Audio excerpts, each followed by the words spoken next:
Hey there Internet and welcome back to the channel. Today we're going to have a look at some tips for juggling 5 balls.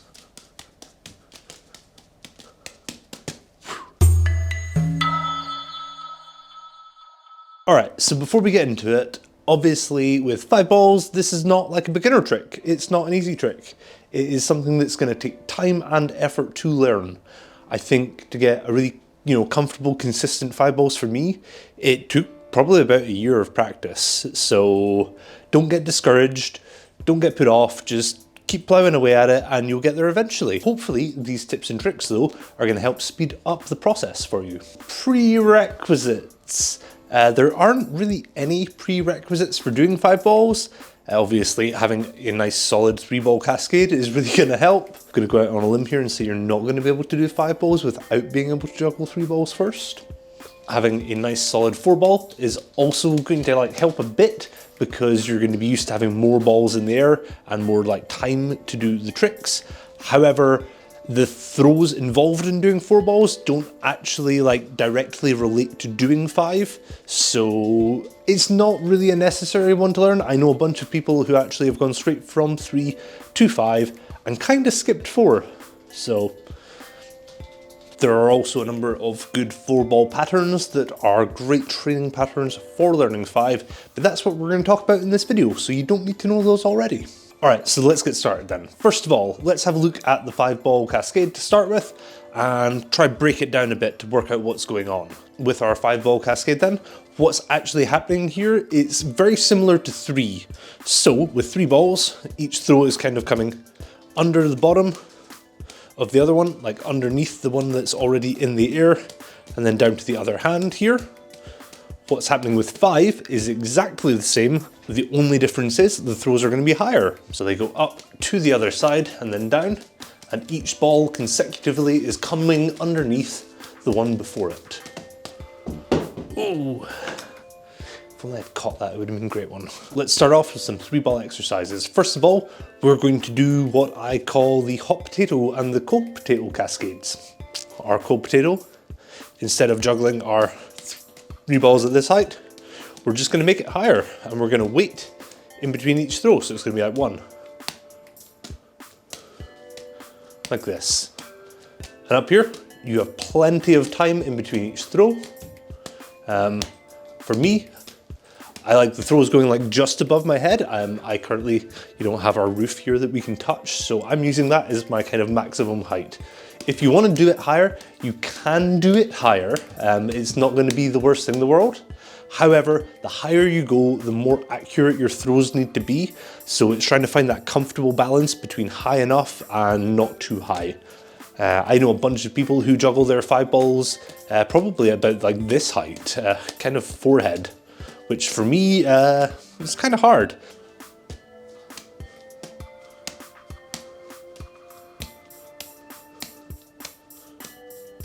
The hot potato cascade then is a little bit different. So the throws for this are exactly the same as the cold potato. It's that nice high kind of 5-ball throw. The only difference is we're going to go a little bit faster with the hands and just the rhythm of it's going to change a little bit here. So as you can see, I'm always going to have 2 balls in the air here and 1 empty hand.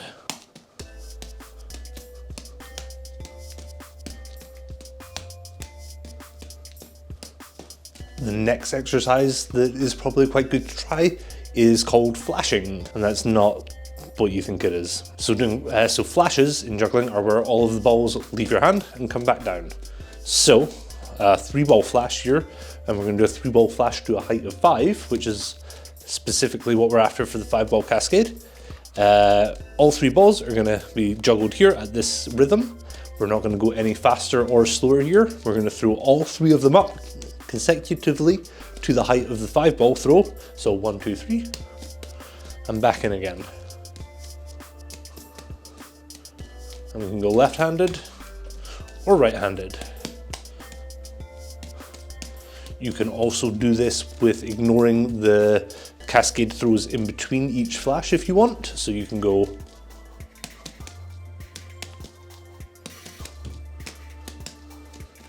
some people think this is their favorite exercise for learning 5 balls. I personally don't think it is the most useful one because there are lots of ways you can kind of fudge the timing for a flash without actually improving your 5-ball cascade. But still one to keep in mind, and also kind of a fun trick on its own. If you want to up the kind of difficulty on this a little bit more, just to give yourself a little bit of an extra challenge, you can try doing a clap beneath your flash. So, like this, we're gonna go 1, 2, 3, and clap. 1, 2, 3, and clap. And we'll see if we can do a couple in a row.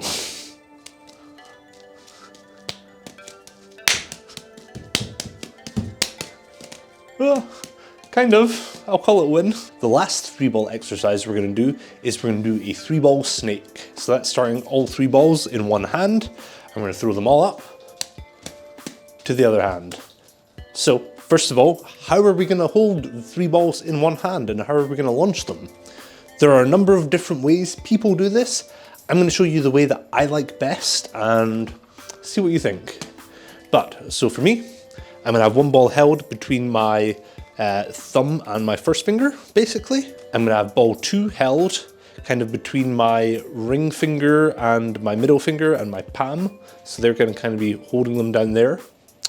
The last ball is gonna be held by my pinky and kind of between the base of my thumb here. So this gives it a nice little squeeze.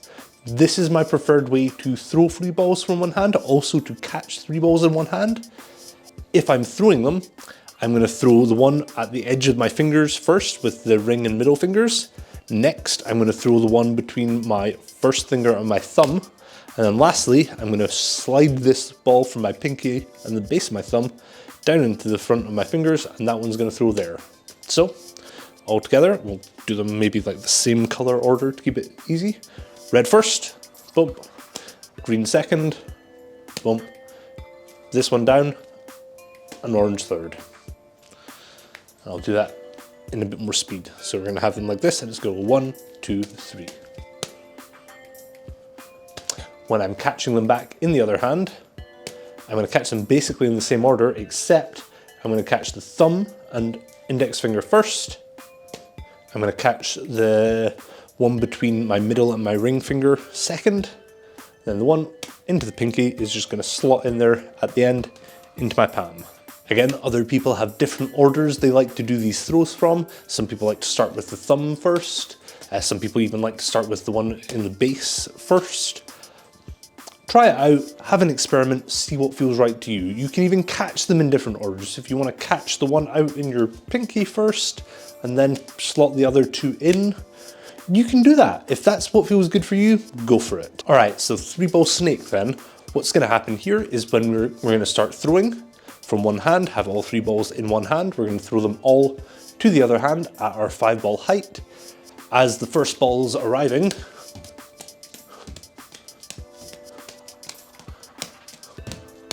we want to be throwing that last ball out. So I got distracted by the juggling there. As the last ball is being thrown from our right hand, we want to be getting ready to throw the first ball from our left hand. The first ball from the left is meant to be thrown just after the last ball from the right, okay? So it should look something like this.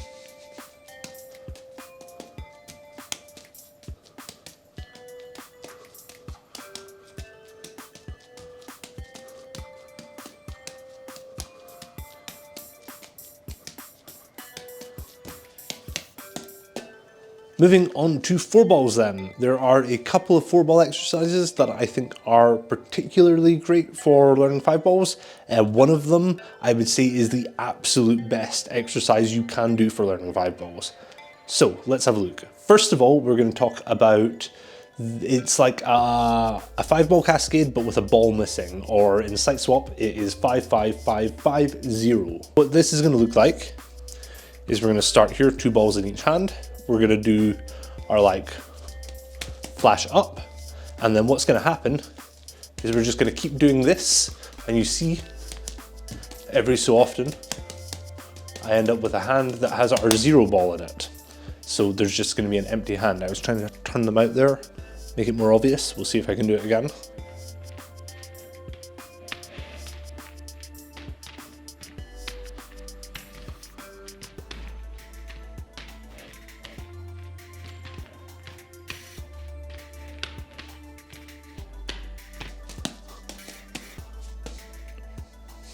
The only reason that this one isn't my favorite exercise for 5 balls is that you can kind of fudge the timing on it and do it so it works as a 4 ball trick with the empty hand, but actually your timing wouldn't work for 5.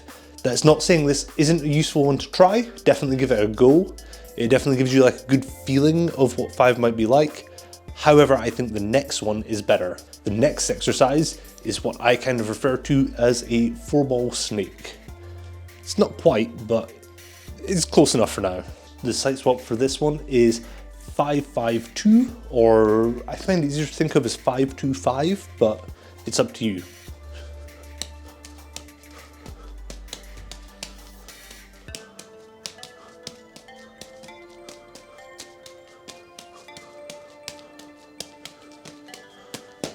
The easiest way to start it is we're going to have a hand that has 3 balls in it. We got a hand that's got 1 ball in it. We're going to throw 2 balls from the right, and they're going to go up, and then we're going to go throw 2 balls back from the left. And this is how the pattern is going to repeat. So it's going to feel like right, right, left, left, right, right, left, left. Okay? And it looks something like this.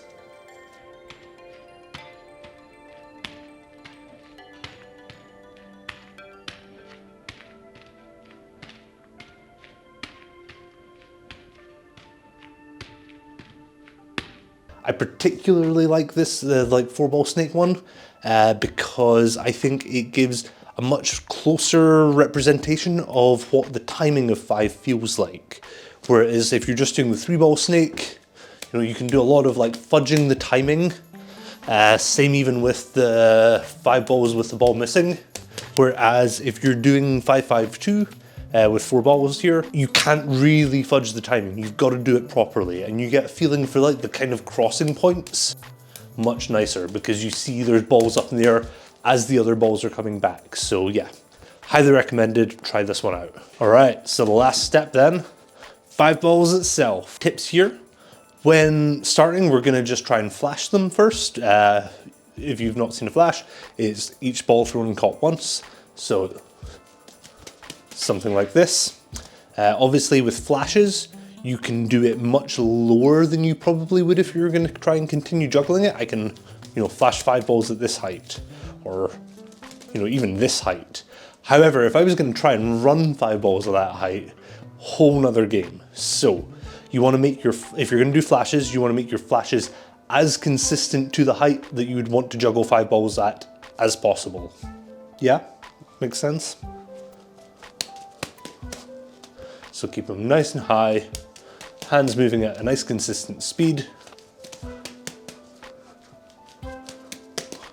I recommend when you're practicing flashes, starting from both hands, not just from your dominant hand. So practicing starting with your offhand, going like back and forth is quite nice for this one because there's an uneven amount of balls, so you don't need to reset anything in between attempts.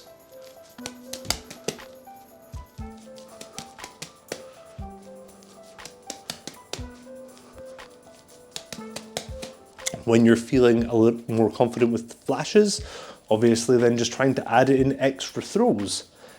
6 is a great one to start with because it's that one extra throw that you're getting off back at the start, and then you end up back for starting with your dominant hand again. Oh, that was only 5.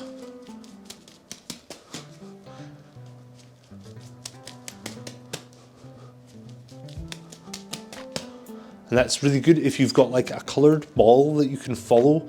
So my green ball is going to be my first throw and my last throw here. And that's 6, back to the same hand. From here, trying to just push it up in little increments. I would say this is the same advice I gave for learning like even juggling 3 balls. Instead of just going and seeing how long you can go before it messes up, instead try to set yourself solid goals. So like 6 catches, 7 catches, 8 catches. And when you feel like you can comfortably achieve each of these goals, you move on to the next one. 7.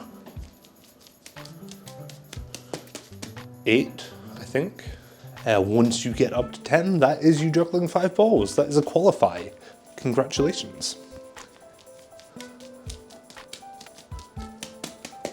For pushing beyond a qualify, there are probably a number of things you're going to have to pay attention to though. First of all, heights of your throws. If your throws are different heights, so give myself a drastic example. Whoop. Try and give myself a less drastic example actually.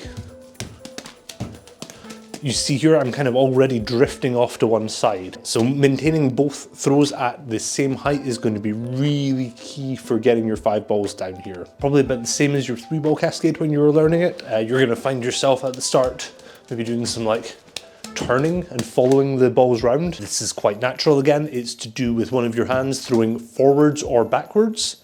Working out which hand you need to correct is something that having a friend help you with is much easier to see for a person on the outside looking at you rather than you trying to work out while you're juggling it. So either getting a friend to help you with this or using a camera and just taking a video of yourself, and you can kind of see here, if I'm like turning that way, my right hand was throwing forwards there from the camera. It's nice and obvious from this angle.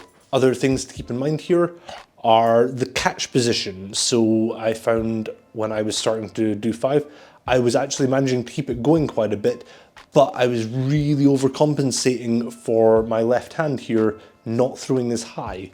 So I ended up with this weird like off-centered catch position. So again, just one to pay attention to and try and make sure that you learn with, you know, hands in the correct places. You can always go back to even just one ball and really trying to like dial in that throw. See the movement of the hand there. Oh, and I'm moving forward. Wow, this is going good today. But if you want more tips on how to dial in these throws, you can go check out this video, one of the corners. I always point to the wrong one, so I'm going to point to both today. Check out this video, and it has a whole bunch of exercises that you can use for improving just how your throwing and catching works. Last thing about 5 balls is the balls actually kind of matter for this one. If you are using really heavy juggling balls, I started trying to do this with 78mm Silex, or not even the 78mm Silex, I started to do this with 78mm hybrids from Play that weigh 180 grams each, and by the end of a session trying 5 balls, my arms were about to fall off. If I was stronger, it would probably deal with it better, but don't make it hard for yourself starting out. Pick a ball that is a nice, good weight for you to be able to get lots of attempts without breaking yourself. The Tech 6 here, I think, are 115 grams each. So I like somewhere about that weight. You can even go a little lighter. There are like the Uglies from Juggle that I think are 90 grams each. They're good ones for starting 5 balls as well. Find yourself a set of balls that you can comfortably juggle with for a long period of time. The last kind of tip I have for learning 5 balls is to be patient with it. So going from 0 to like 5 catches, pretty easy. I think most of you will get that no problem. Give it a couple weeks, maybe. Going from 5 catches to 10 catches, again, not that bad. Could take like another couple weeks to do. Maybe you'll get it even quicker. I've seen people go from having not tried 5 balls at all to being able to do more than like 5, 6, 7, 8 catches in a day. It happens. But don't get discouraged if it takes longer, because the next step of 5 balls, when you got to get consistent with it, this is the one that takes a while. It takes practice, like everything with juggling. It just takes practice. For me personally, it probably took about a year to go from like 15 or 20 catches up to about 100 catches and being able to do runs of 100 catches. And I felt like I was going nowhere for ages, to be honest. There's this like plateau that you get over that first hump of learning 5 balls, and then you gotta just love that plateau, you know? Because you start making all the different mistakes when you're juggling it, and you've got to work out what all these mistakes are and how to fix them. And getting up to a really consistent 5 ball is more about knowing how to like make corrections and fix these little mistakes as they happen than it is about just being able to, you know, do the throws right first time. Because as much as we would all love to just do the throws right first time, you're gonna have to correct at some point. And so unless you have been through the mistakes and made the errors and made the drops and worked out how to correct them, you're not going to be able to get really long, consistent runs on a regular basis. So, moral of that story, I think there was a moral there. Keep going. Just keep going and you'll get it eventually. But yeah, I hope you've enjoyed our video today and got something useful out of this. And I'll see you in the next one.